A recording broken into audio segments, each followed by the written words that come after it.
So, you think bananas are rich in potassium, right?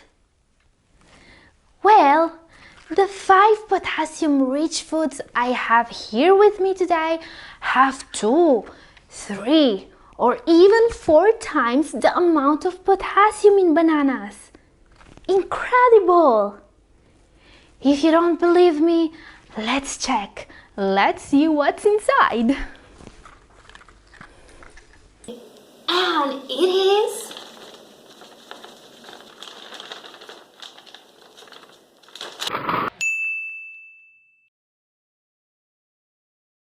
Hello, this is Catherine and welcome to Double O Kidney with another grocery haul. Today is all about foods high in potassium and I've put them in a top 5. Some of them will surprise you. But in today's video, I won't just show you the foods.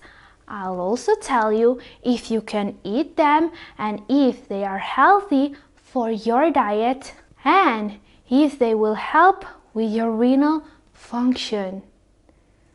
Because a lot of these foods can be really healthy. And I know that a lot of people watching me right now cannot have potassium-rich foods in their diet. Watching this video, you will know what foods to avoid. But this video is also for those not in a stage of kidney disease, preventing them from eating potassium-rich foods. Some of you guys maybe are just watching me to keep being healthy, right? By the way, tell me in comment section, let me know if you're watching me to improve your health. So what I want to do today is not just to show you the foods. I will also be explaining who can eat them, in what quantity, and what all this potassium will do to your body. Can't wait to show you what the 5 foods which pack the most potassium are. Let's start with our number 5. This is a fruit with twice the potassium in bananas. Let's see what's inside. And it is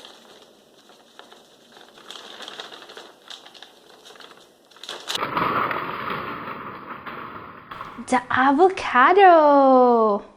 Avocados have become extremely popular and trendy. But did you know that just 1/2 of this avocado has more potassium than a banana? 1/2 of an avocado, 100 grams, contains 487 milligrams of potassium, or 10% of the AI, adequate intake. So, if you eat a whole avocado, you'd get 20% of your daily potassium needs at once. These fruits are also packed with good fats and are also a particularly great source of vitamin K and folate. Avocados, like most fruit, are low in sodium.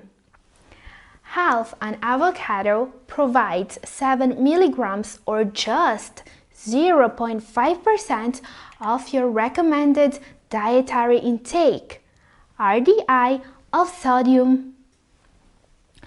What's more, avocados may help people with high blood pressure who are often told to increase their potassium and reduce their sodium intake. Yes, these fruits are not just jam-packed with nutrients. Half a fruit will give you 10% of your daily potassium needs.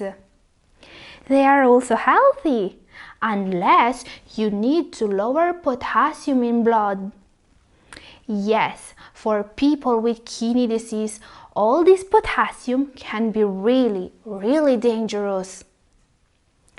Therefore, Avocados, including guacamole, should be avoided on a renal diet, especially if you have high potassium levels in blood. But how do you tell if your potassium levels are too high? The symptoms of high potassium depend on the level of the mineral in your blood. You may not have any symptoms at all.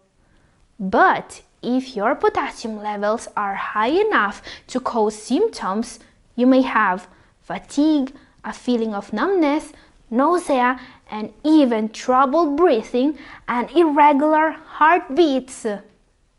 In extreme cases, high potassium can cause heart failure. Kidney failure is the most common cause of high potassium.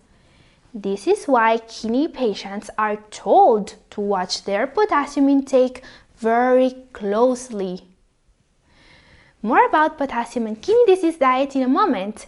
Now, let's see what our number 4 high potassium food is. This one packs more than the potassium of 2 bananas in just 1 cup. Let's see what's inside.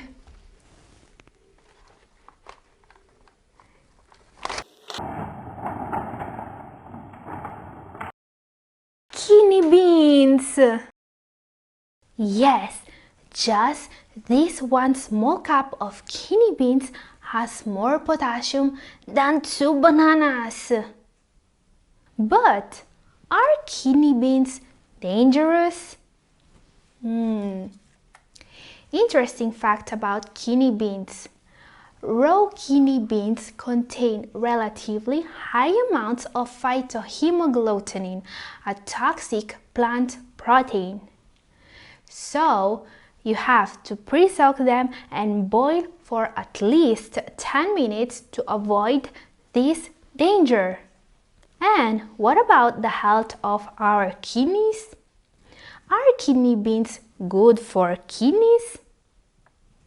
Similar to the kidney in shape and color, kidney beans provide a variety of minerals and vitamins, and so are generally beneficial for your health.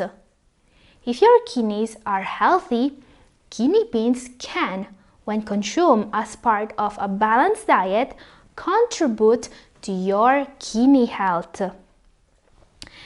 Being rich in protein, fiber, and slow-release carbs, kidney beans are very effective at maintaining healthy levels of blood sugar. A lot of people eat too much sodium and too little potassium. This is very common since healthy foods are rich in potassium, while junk foods and processed foods are full of salt and sodium. But if you are suffering from kidney disease, you might need to moderate your intake of potassium and of potassium-rich foods like these kidney beans. Why? Potassium is very important. It's an essential mineral. Essential means that the body cannot synthesize it by its own and it needs it from foods. Potassium is also an electrolyte. The body uses it to conduct the electricity needed for several vital functions, like nerve signals and muscle contraction, including those of the heart. When the kidneys cannot filter it from the blood anymore, the body will have a hard time using it for all its important functions.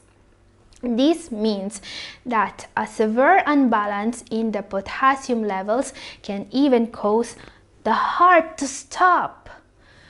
Potassium is also what regulates the intracellular fluid balance of the body. The body needs a perfect balance of fluids, potassium and sodium to function. This balance can also affect the health of the kidneys. Time for our number 3.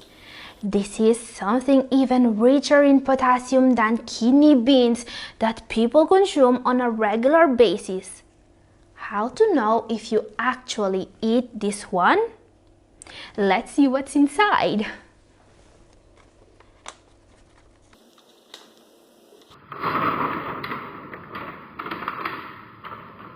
Oh, it's tomato sauce!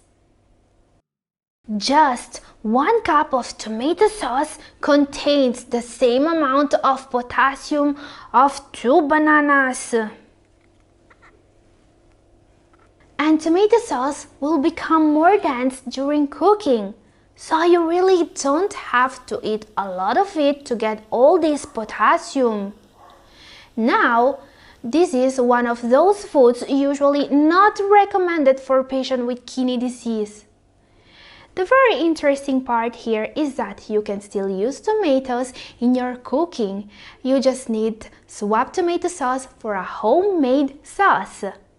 Yes, if you choose the right tomatoes, you can make a homemade sauce with very little potassium in it.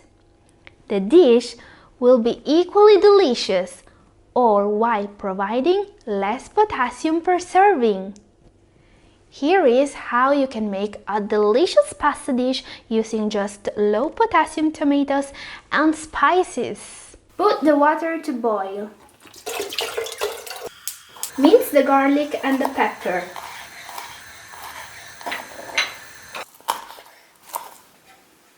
And put them in a large pan with the olive oil over medium heat. The water should be boiling now.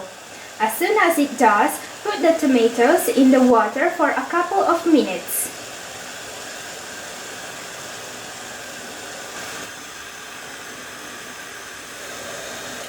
Drain the tomatoes, keeping the boiling water that we will be using for the pasta, and put them in the pan. We are using Roma tomatoes because they are sweet and meaty. While cooking the sauce, put the pasta in the boiling water. Mash the tomatoes with a wooden fork. Cover with a lid. Let it cook for 10 to 15 minutes and keep stirring. Put the pasta in the pan with the sauce. Add some boiling water to get the right density and let it cook this way until the pasta is al dente. Time for our number 2. This one packs more than the potassium of 3 bananas for a single cup. So it's one of the foods with the highest potassium content. Be sure to never even go near it if you have kidney disease. Let's see what's inside. And it is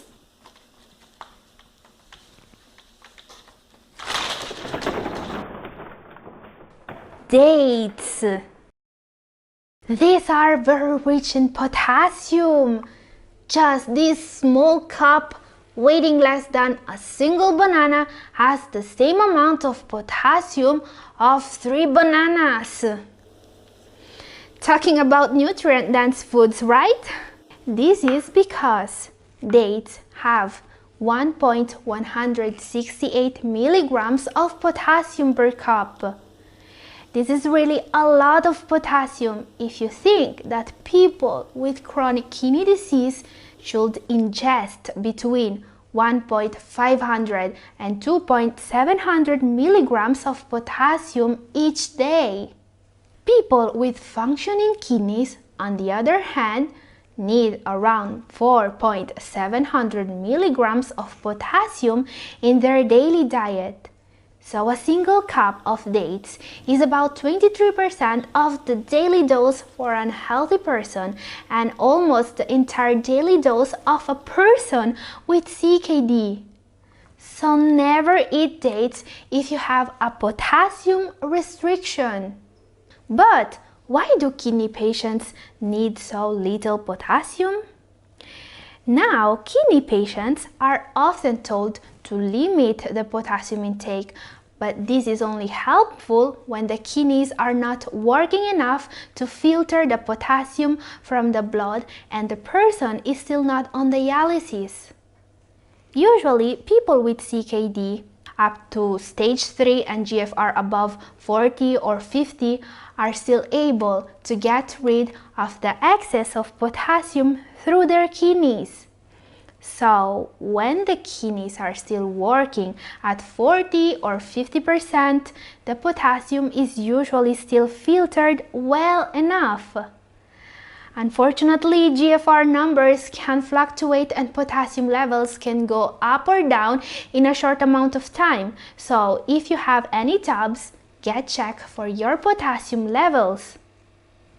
Now, patients in stage 3 are not usually told to limit it. This is because the kidneys are still able to filter it well enough in stage 3.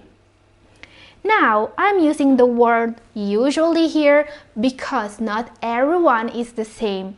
So take this with a grain of salt and remember, talk to your doctor before making any significant changes in your diet. Your doctor will tell you if you need to limit potassium and other nutrients in your diet. Patients in advanced stages of chronic kidney disease are always on a low potassium diet. So your doctor will tell you when to start managing your diet to reduce the potassium intake. But you should still getting informed so you can help your doctor or dietitian making the perfect diet for your situation. And remember that if you have CKD, you should have your potassium checked once a month and you should always know what your GFR level is and what restriction you will have to follow. Time for our number 1 now. Very few people know about this vegetable, but it is probably one of the vegetables with the highest potassium content in the world. So let's see what's inside.